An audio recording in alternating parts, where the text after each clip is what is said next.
এরকম সস্তা নাটক আমার দেখায় না ভাইজান। সমস্যা যেহেতু তোমার শালায় ফালাইছে, তুমি এখন শ্বশুর বাড়িতে টাকা এনে দিবা ব্যাস।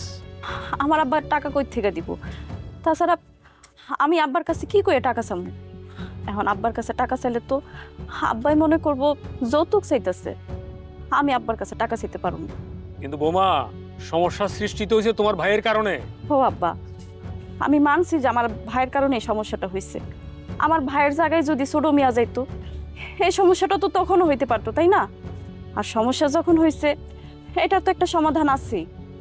আপনি আপনার পোলারে টাকা দিয়া দেন, আপনার পোলা এই সমস্যাটা সমাধান করে ফেল। আমি টাকা পাবো কই? তাইলে আমার পোলাকে জেল খাটবো? আমার পোলা কি আর বিদেশ যাইবো না? পারবো মা, তোমার ছেলে অবশ্যই বিদেশ যাইব। অনেক ছোটবেলায় আব্বা নিজের শখ আহ্লাদ বিসর্জন দিয়া তুমগো সুখের লেগে, খালি তুমগো সুখের লেগে আমি বিদেশে গেছিলাম।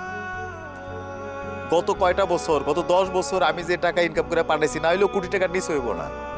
এই টাকা দিয়ে তোমরা কে কি করছো না করছো, কোন জায়গায় কি সম্পদ করছো, কোনোদিন কি আমি একটাবার খোঁজ নিছিলাম, খবর নিছিলাম? লই নাই।